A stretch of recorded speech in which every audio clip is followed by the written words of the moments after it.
Hi friends, welcome to my channel. Please please please video మొత్తం చూడండి. Video మొత్తం చూసినాక మీకు నచ్చకపోతే డిస్లైక్ చేయండి, లేకపోతే కమెంట్స్లో చెప్పండి, అరే ఇది బాగాలేదురా అబ్బాయి మార్చుకో అని. నచ్చితే లైక్ చేయండి, సబ్స్క్రైబ్ చేయండి.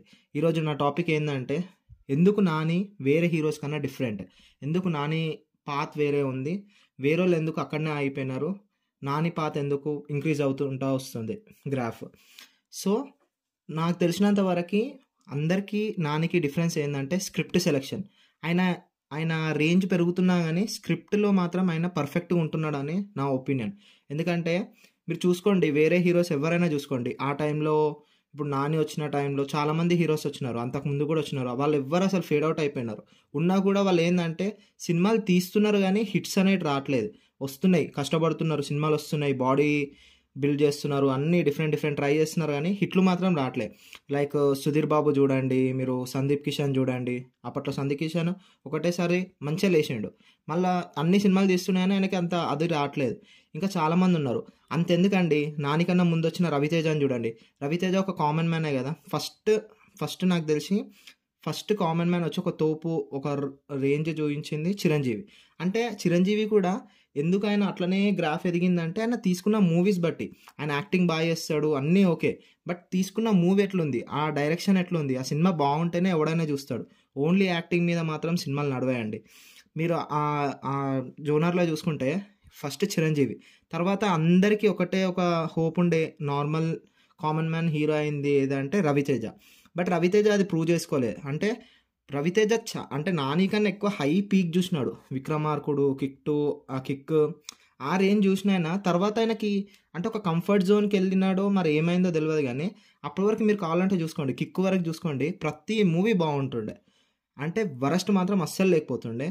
అట్లాంటిది ఆ మనిషి ఒక్కసారి ఒక స్టేజ్కి వచ్చిన తర్వాత మరి ఆ స్క్రిప్ట్స్ ఇంటలేడో లేకపోతే అది వేరేళ్ళకి వేరే డిపార్ట్మెంట్కి అప్పచెప్పిండో కానీ మీరు ఏ సినిమా చూడండి, నార్మల్ చెత్త సినిమాలు కూడా ఉన్నాయి మధ్యలో. చెత్త అంటే మీరు అనొచ్చు, పెద్ద డైరెక్టర్లు కాదు, ఇంతమంది కొత్త డైరెక్టర్లను తీసుకొచ్చిండు అందుకే ఫ్లాప్లు అవుతున్నాయేమో, వాళ్ళకి ఎక్స్పీరియన్స్ లేక. అంటే అసలు ఎవరు చేయమన్నారు?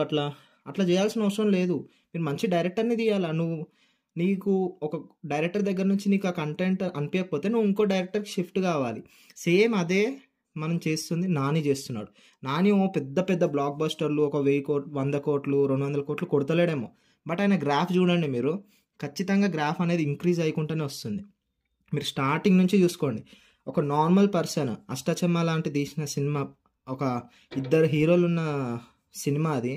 అక్కడ నుంచి మీరు గ్రాఫ్ చూసుకోండి, ఎదుగుతానే ఉన్నాడు, ఇంకా ఎదుగుతున్నాడు. ఇంకా ఆయన ఎదగాల్సింది చాలా ఉంది. ఆ స్టేజ్కి ఇప్పుడే పోలేడేమో, బట్ ఆ గ్రాఫ్ మాత్రం తగ్గుతలేదు. ఎప్పుడైనా కావాల్సింది అదే. మళ్ళీ ఏంటంటే మినిమం గ్యారంటీ మూవీస్ వస్తున్నాయి. మీరు చూడండి, మినిమం గ్యారంటీ మూవీస్ వస్తున్నాయి. ఆయన కంఫర్ట్ జోన్లో ఉండట్లేదు. ఫస్ట్ థింగ్ ట్రై చేస్తున్నాడు.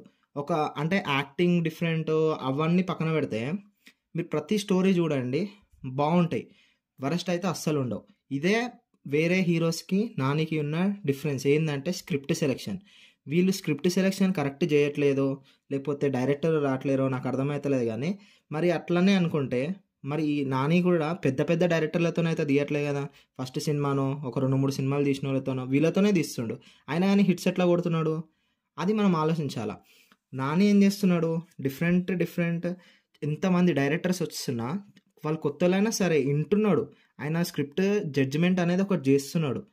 వీళ్ళ దగ్గర కూడా వస్తాయండి, ఇప్పుడు 100 సినిమాలు వస్తాయి. ఇప్పుడు సుధీర్ బాబు దగ్గరకు మీరు సరే వీళ్ళకి బ్యాక్గ్రౌండ్ లేదేమో నేను సపోర్ట్ చేయాలి అనుకోవచ్చు. ఇప్పుడు బ్యాక్గ్రౌండ్ ఉన్న హీరోస్ ఉన్నారా, వాళ్ళు కూడా స్క్రిప్ట్ సెలెక్షన్ కరెక్ట్ చేయరు. మీరు కరెక్ట్ అబ్జర్వ్ చేయండి. అక్కినేని అఖిల్, మన నాగ చైతన్య, అంత ఎందుకండి సీనియర్ యాక్టర్ నాగార్జున, వీళ్ళందరూ ఏమవుతున్నది, వాళ్ళు ఎందుకు స్క్రిప్ట్ సెలెక్షన్ కరెక్ట్ చేయలేకపోతున్నారు? వాళ్ళకి ఇంకా అంత పెద్ద యాజమాన్యం ఉంది. వాళ్ళకి ఒక డిపార్ట్మెంట్నే పెట్టి ఒక మంచి సినిమా తీయచ్చు. వాళ్ళు ఎందుకు తీయలేకపోతున్నారు? వస్తారు, దాన్ని ఎవరైతే కరెక్ట్ సెలెక్ట్ చేసుకుంటారో వాడే హీరో అవుతాడు. నేను ఒక్కటి యాక్టింగ్ చేసేస్తా, నేను డిఫరెంట్ చేసేస్తా అయిపోతా అంటే అవ్వదు. తమిళ్ సినిమాలో అందరు డిఫరెంట్ అనే చేయడానికి ట్రై చేస్తారు, బట్ వాళ్ళకు కూడా కంటిన్యూ హిట్స్ ఉండవు. ఎందుకు ఉండవు? స్క్రిప్ట్ సెలెక్షన్ కాడనే మిస్ అయిపోతుంది. సేమ్ ఇప్పుడు అదే విజయ్ తలపతి ఉన్నాడు కదా, ఆయన డిఫరెంట్ మూవీస్ చేయకుండా ఆయన ఏం చేస్తాడంటే మాస్ మూవీస్ ఏదో పల్సు పట్టినట్టు జనాలను చేస్తాడు. పల్స్ పట్టిండు. ఆయన డిఫరెంట్ యాక్టింగ్ ఏం చేయడు, బట్ పెద్ద పెద్ద హిట్స్ కొడుతున్నాడు. సేమ్ అదే ఇప్పుడు సూర్య, విక్రమ్ వీళ్ళు డిఫరెంట్ మూవీస్ చేస్తున్నారు, బట్ అయినంత రేంజ్ పోవట్లేదు. ఎందుకు? స్క్రిప్ట్ సెలెక్షన్ దగ్గర వీళ్ళు పెద్ద మిస్టేక్ చేస్తారు. మన దగ్గర కానీ అక్కడ కానీ, ఇక్కడ మన అక్కినేని ఫ్యామిలీ కానీ, నందమూరి ఫ్యామిలీలో కూడా ఇప్పుడు ఎన్టీఆర్ తప్పితే వేరే వాళ్ళు ఎవరండి కరెక్ట్ మూవీస్ తీస్తుంది? కళ్యాణ్ రామ్ 10 సంవత్సరాలకు ఒకసారి హిట్ కొడతాడు. వీళ్ళందరూ ఇంత మంచి బ్యాక్గ్రౌండ్ పెట్టుకొని వీళ్ళు ఎందుకు సినిమాలు కరెక్ట్ తీయారో నాకు ఇప్పటికి అర్థం కాలేదు. ఏ బ్యాక్గ్రౌండ్ లేకుండా వచ్చిన పర్సన్ ఏమో మంచి మంచి మూవీస్ తీస్తున్నాడు. ఓవర్ నైట్ స్టార్డమ్ వస్తే ఇదే ప్రాబ్లం. ఇప్పుడు విజయ్ దేవరకొండకి ఓవర్ నైట్ రహ్మాన్ అర్జున్ రెడ్డి పడ్డది. దాని తర్వాత ఆయన ఎందుకు ప్రూవ్ చేసుకోలేకపోయిండు? కరెక్ట్ మూవీస్ ఎందుకు స్క్రిప్ట్ పట్టలేడు? దాని తర్వాత ఒక మూవీ రష్మికతోనే అదొకటి బాగుంటుంది, దాని తర్వాత అన్నీ వేస్టే. ఇంకా కాంబినేషన్స్ అట్లా పోయి బిస్కెట్ చేసుకుండు. మంచి కంటెంట్ పడితేనే హిట్ వస్తుంది. అది ఎంత పెద్ద తోప్ హీరో అయినా సరే, ఇప్పుడు మహేష్ బాబు అయినా పవన్ కళ్యాణ్ అయినా వాళ్ళు కూడా ఫ్లాప్స్ చూసినారు. బట్ వాళ్ళు ఎప్పుడైతే మంచి మూవీస్ తీస్తారో అప్పుడే అది హిట్ అవుతుంది. ప్రభాస్ని అంత పెద్ద హిట్ అయ్యిండు, అట్లా అని చెప్పి రాధేశ్యామ్ హిట్ కాలే కదా, అట్టర్ ఫ్లాప్ అయింది.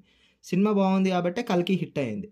సో స్క్రిప్ట్ సెలెక్షనే మెయిన్. ఫస్ట్ వీళ్ళు ఇంత సంపాదిస్తే ఇంత పెడుతున్నప్పుడు వాళ్ళకి ఆ జడ్జిమెంట్ లేకపోతే ఇంకో 10 మందిని పెట్టుకొని స్క్రిప్ట్ని సెట్ చేసుకోవాలి. అప్పుడు వాళ్ళు ముందుకెళ్తారు.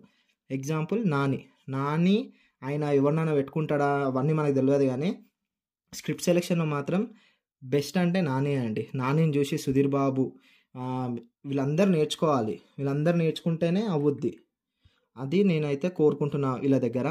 సో ఈ వీడియో మీకు నచ్చితే ప్లీజ్ నన్ను ఎంకరేజ్ చేయండి. అట్లనే మనం ఆల్ ద బెస్ట్ చెప్పాలి. ఇప్పుడు కానీ సరిపోదా శనివారం సినిమా బ్లాక్ బస్టర్, నాకు 100% నమ్మకం ఉంది వివేకాత్రేయ బాగా తీస్తాడు. ఆ సినిమా బాగుంటే మాత్రము టైర్ 1లోకి నాని 100% టైర్ 1లోకి వచ్చేస్తాడు. తోపింగ్ ఎవ్వరు ఆపలేరు. ఇంకా అది నేను కోరుకుంటున్నా. 100% హిట్ అవ్వాలి. All the very best Nani. నాకు కొంచెం నన్ను ఎంకరేజ్ చేయండి ప్లీజ్. Thank you.